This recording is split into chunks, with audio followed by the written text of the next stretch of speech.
Caller, what's your name? Where you calling from? Hey, this is Metal Slugger from Texas, man. Metal Slugger? Yes, sir. Metal Slugger from Texas. Talk to me, fam. I'm just wondering why all these people trying to give Canelo credit like that. Obviously, where he failed, Roy Jones defeated, coming all the way from welterweight from 139 in the Olympics. What's the deal with that? I don't understand what you're saying. You're saying people trying to give him credit. What do you mean? I don't understand. Can you clarify? So something that Roy Jones already did and actually succeeded at. So you're saying they're giving him credit for what though? I'll be more specific. For an attempt, but Roy Jones actually succeeded where Canelo failed.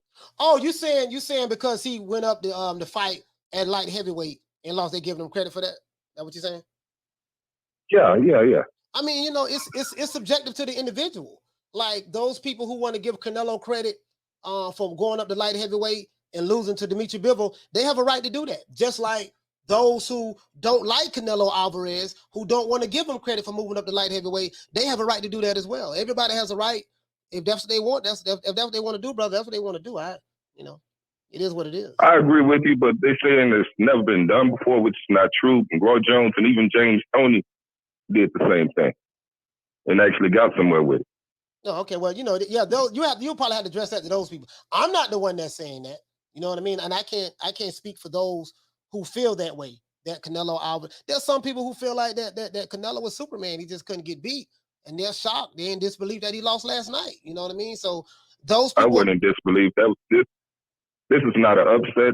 The guy's the champ, and that's his weight division. No, you're right about that. It's not an upset at all. I talked about this on a Friday. We did a show Friday, and I say, would this be an upset if Dmitry Bivol wins? And the reason why I said that, not because I thought it would be an upset. The reason why I said that was because the Las Vegas, the betting odds, they had Canelo a minus 500 favorite, which to me was showing total disrespect to Dmitry Bivol. You even had people online who do not follow boxing said that Dmitry Bivol was another Euro bomb that Canelo was fighting. That's what they say. Mm-hmm. Now those same people are praising Dmitry Bivol, the guy who they said was a Euro bomb, who they thought that Canelo was going to beat prior to him losing last night. They totally flipped the narrative. And I knew they was going to do that. Caller, what's your name? Where you calling from? What's up, Cody? I'm Derek from Florida. Derek from Florida, talk to me. Yeah, it was good. So yeah, I think Canelo can stay at 168, but I think the 175, this monster's up there. I think that's too much. That's why he got tired too. Like I think the weight too got him tired. Mm. So I think he just barely off staying at 168. You say you think the weight got him tired? Yeah, I think so. My opinion. Yeah. You know why? You know why? He was fatigued. You know why? Yeah, he was fatigued, but you know why I don't go with the weight got him tired narrative? I'm gonna tell you why. Yeah. When he moved up to 175 and beat Sergey Kovalev, the people, I'm not saying you, mm-hmm. but the people who saying that, yeah, man, what it was 175 was just a little bit too much weight for him. He was too heavy to carry that weight around. That's why he gassed out. Those same people were not saying that when he moved up to light heavyweight and beat Sergey Kovalev. He says, oh, I agree. As great as Canelo is, he isn't beating the top 5 light heavyweights. And there's nothing wrong with that. No, there's nothing wrong with that. There's nothing wrong with that. I mean, you know what I mean? That's no shade on Canelo. I'm just saying, like, dude, there's weight divisions for a reason. There's weight divisions for a reason. Now, there are some that believe that he would win this fight. The end result was he didn't win. We saw that physically. So we know we could put that to rest. There are some that probably feel like, yeah, if he fight Joe Smith Jr., he'll knock Joe Smith Jr. out. Some of those same ones are the ones who probably felt like he'll beat Bivol. They have a right to that. I totally disagree with that. I am of the opinion that any of the top guys in the middleweight division, he won't beat. I mean, in the light heavyweight division, he won't beat. They're too big, too strong. And this is how I break it down. Not only are they too big, too strong, but this is how I'm going to break it down. Canelo's style is to systematically break you down as the fight goes on. How does he break you down? By landing thunderous body shots, inching closer to you, good upper body lateral movement. He'll work his jab when he should work his jab. And he likes to throw the bolo punch, the left hook uppercut to the body. or he'll throw it like that.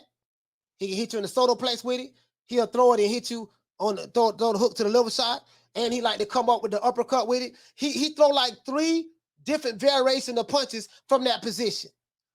Bolo to the solo plex, uppercut right up the middle, and he'll come around with the right hook with the left hook. That's how he like to throw those punches, and he systematically breaks the opponent down. Right. The only problem with that is this: in the heavier divisions, when you run up on those top guys, those punches that was hurting middleweights and some super middleweights, they're not going to hurt those light heavyweights. So if they can absorb your punches and you got to take their punches, bigger men punch harder, stronger, and you don't have the lateral footwork, and you're going to be telling people to come to the ropes and come to you and punch you and stuff like that. That ain't going to work with those guys. And I just broke that down from a stylistic standpoint. I told you guys Friday. He getting off decent, boy. He getting off decent, boy. I told you guys Friday. I say the dudes who hate Canelo Alvarez, go back and listen to Friday's show. The dudes who hate Canelo Alvarez are diehard Floyd Mayweather loyalists. I told you this Friday. I have the receipts. We did a show Friday. I said the dudes who hate Canelo are Floyd Mayweather loyalists. And they subscribe to a certain boxing community. You know, the ones who push those narratives. I told you this Friday. But right now they getting off decent. Hey, that brother funny. He say, did you see? He say, did you see Canelo? Trash. That Russian had some for your ass. I'm like, the same Russian who they said was a Euro boy. Not in pro Russia. Not in pro Russia.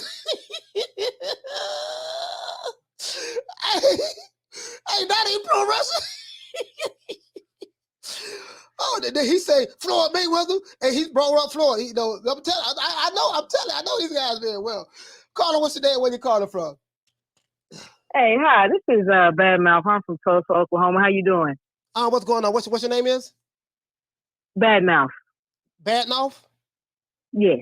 Okay. Bad Mouth. Talk to me. So I want to ask, do you think that you could place any of the blame on last night's loss to the training effectiveness, being that they just suffered a loss from another master boxer in Shakur Stevenson? You don't think that they should have changed anything during training to come into this Bivol fight? I'm gonna be honest with you. I don't think they could have changed anything, because you know Canelo is the type of fighter that he is. You see what I'm saying? Mm-hmm. And normally what trainers do, a good trainer, when they train a fighter, they would train a fighter to do things that's surrounded around their strengths, and they try to hide and shield their weaknesses. They don't, you know, if you got a fighter like a Canelo, I mean, you're not going to say, hey, look, we're going to try to turn you into a boxer so you can be Sugar Ray Leonard. You don't have the footwork. You know, he don't have the footwork of a Sugar Ray or the quickness. You know what I mean? Stylistically, it just wouldn't work. So normally a good trainer will look at what you do best, what a fighter does best. He tries to improve upon that and try not to turn the fight into a different fighter. To interject on that, I got an opportunity to interview the great Tommy Brooks, which he trained Pernell Whitaker and Mike Tyson and Holyfield. And he said that, I said, when you go into a fight, how many plans do you normally have? Do you normally have a plan A, B, C, or D? He said, no. At least 3. He said, I never have a plan A, B, C, or D. He said, we have 2 plans. We have a plan A and we have a plan B. He said, plan A don't work, we go to plan B. And plan B don't work, we go back to plan A and try to tweak it. He said, the reason why you do that is because the worst thing that you can do is confuse your fighter. If you give your fighter too many instructions before he goes into the ring, he's going to be confused and he's not going to know what to do, and he might get hurt or get knocked out. So I don't think there's anything else that Eddie Reynoso could have did, to be honest with you. It showed that they didn't have another plan. It showed his plan was to. That's what I meant. Yeah, he didn't have a plan. So, you know, that's I mean, I understand exactly what you're saying, sis, but it just, you know, he is who he is. He is who he is. You know, I'm just, you know. He's still great. He's still great, but he lost. Yeah, he lost. And it ain't no excuses. It ain't no excuses. And as you can see, I showed right here. This is the lie that Arlette was on. This is what I was talking about. Can Dmitry Bivol pull off the upset? Why is Canelo the betting favorite? I had no idea why he was a betting favorite. to be honest with you. I was surprised. I was surprised at the scoring. I'm not going to lie to you guys. I'm not going to lie to you guys. I was kind of surprised at the scoring. We did the survey. We heard what the people said. Out of 1,300 people who voted in the poll, 81% of the people said that Dmitry Bivol was not a Eurobomb. So for all those people, again, and people can do whatever they want to do, say what they want to say. But you can't tell me in one breath Canelo Alvarez is fighting a Eurobomb. No one ever heard of this guy. No one wanted this fight. He's running from he's running from a welterweight, he's running from a middleweight, and he's running from a super middleweight, right? And he's running from all these other guys, which whatever you want to argue, I'll leave that to you guys. In one breath, it said that he took the path of least resistance. That's what Tom Brown said. Tom Brown said that Canelo took the path of least resistance. I'm like, bro, it was so disrespectful to Dmitry Bivol. And remember Friday, what did I show you guys? Remember Friday what we talked about? I got the receipt right here. Got the receipt right here. Of course I do. Of course I got the receipt right here. Remember when we talked about the role of a matchmaker? And I told you that the matchmaker works for the promoter. I showed you the definition of what a matchmaker is. The matchmaker works for the promoter. It's the matchmaker's job to match the promoter's fighters up with some really, really good entertaining fights, right? Something that the crowd can get behind and spend their money on. But they want to make sure that stylistically that fight would be in their favor for their fighter to win.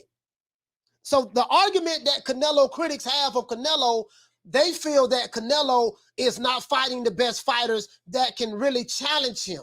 They feel like Canelo is taking the path of least resistance by fighting an undefeated champion in Billy Joe Saunders. He fought Anthony Yildirim, but Anthony Yildirim was a mandatory. He had to fight the guy in order to go for undisputed. He couldn't get around that. So they felt like he picked the easy route by fighting an undefeated super middleweight champion in Billy Joe Saunders. He had to fight him in order to become undisputed. Sold out Dallas Stadium, had 74,000 people there, right? And then he had to fight Caleb Plant, the slick black fighter. He was a white fighter until he got adopted by a certain boxer community. Then they made him black. He was a slick black fighter. And then when he lost, then he's back to a white fighter again. I'm not making this up. Those who know what I'm talking about. Then when he beat him, he became undisputed. Then he said he's going to move up to light and heavyweight, chase greatness. He's chasing greatness. Only problem is this. I don't know who the matchmaker is. I don't know if it's Eddie Reynoso. I don't know what they saw in Dmitry Bivol. Maybe they saw some of the same things. Oh man, he went 12. He went 12 rounds in his last 6 fights. You know what that means? That means he can go 12 rounds without getting tired. I think Eddie Reynoso then was banking on Canelo walking Bivol down, wearing him down with body shots and punches to the arm and stuff like that. You can't tell me that this guy was a Eurobomb Friday, and then Saturday, now he's your hero. That's all I'm saying, fam. My thing is how yesterday's Eurobomb is now today's superstar. Like, you guys never heard of this guy before. When I say you guys, I'm not talking about you brothers and sisters in the chat. I'm not saying nobody in the chat. I'm saying the guys who was criticizing this fight. Tom Brown, the promoter of the PBC fighters, had the nerve to say that Canelo took the path of least resistance. He took the easier fight. I'm like, well, what's bro? I was questioning my boxing knowledge. I'm like, well, damn, are they talking about a different Bivol? Are they talking about a different Bivol? Like, which Bivol they talking about? The one I know. Nah, this dude was an Olympian. This dude had almost 300 amateur fights. This dude here, man, he won almost 300 amateur fights. This dude here's a bad boy. He got a hell of a resume in the light heavyweight division. He used to fight on Sergey Kovalev undercard all the time. When Kovalev was the crusher, he used to fight under the undercard. So I knew how good this dude was. How is he a minus 500 underdog? Like, that wasn't okay to pick Canelo. Okay, I understand, but bro, that was just I didn't understand it. And then The people who criticize Canelo or hate Canelo, they said that he was fighting a Eurobomb. I said, well, these dudes clearly only watch certain YouTube channels who put certain narratives. And that's why I asked you guys, who was the originator of the term Eurobomb? Remember that show Friday? And I went to writing down some names, and you guys gave me some names because I didn't know where that term came from. And let's see. You guys said Fanon. You guys said Champ Side. You guys said the LDBC. You guys say Dante's Boxing Nation. You guys said Aki TV. And you guys said Boxing Ego. And you guys said the Boxing Voice, Nesta Gibbs. This was Friday. I wrote it down.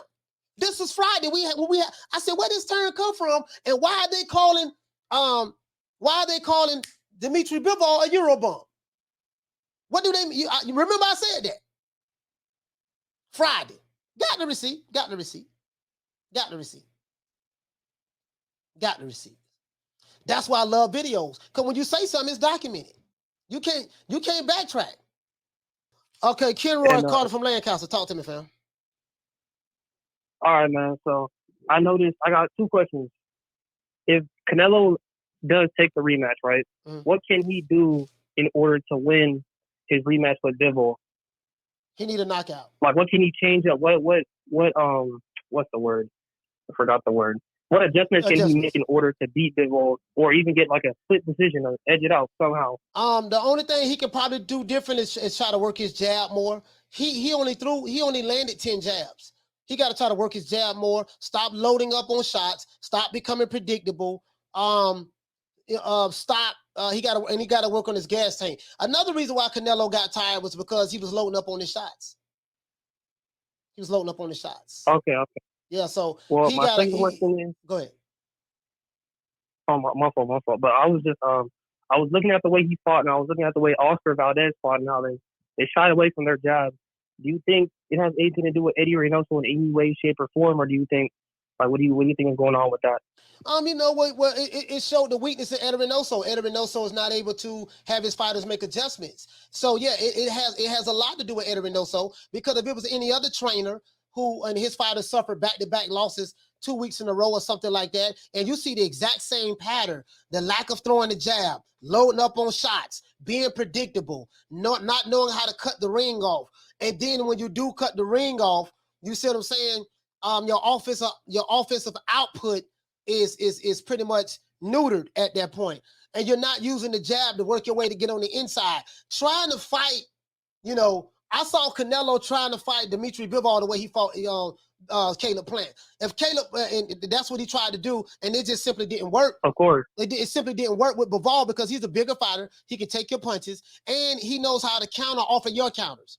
So every time Canelo threw those left hooks or that right hook to the arm, he immediately fired back with a 3-4 punch combination, and he landed at least 3 or 4 of those punches every time. Canelo was caught totally off guard with the counters. He countered the counter punch. Okay. I think I'm a fan of. I'm not gonna lie to you, man. I was a big fan of Canelo. I'm a boxer myself, and I use the high guard. The high guard is very effective, but I like to switch my style between Canelo and Lomachenko. I just like the high guard style with the footwork on top of it. But you know what I'm saying? It is what it is. Canelo, he took that L, man, but I think he needed it though. Like, I think boxing needed it at the end of the day, because it gives people like Bivol, who people were saying was unknown before the casuals were saying were unknown before the fight. It gives a lot of those people, like, it exposes them to a bigger audience, and I don't know. It makes things more spicy. Like, you know what I'm saying? Yeah, absolutely. Like, absolutely. I'm just enjoying it right now. I totally agree. By Bivol winning last night. Either way it go was going to be great. If Canelo would have won, they would have said how great he is, yada yada yada. By Bivol winning last night, he showed that there's levels to this shit, and he's the guy that didn't nobody know. Guess what? Everybody know who he is now. Man, I'm out of here, bro. Let's go. Come on.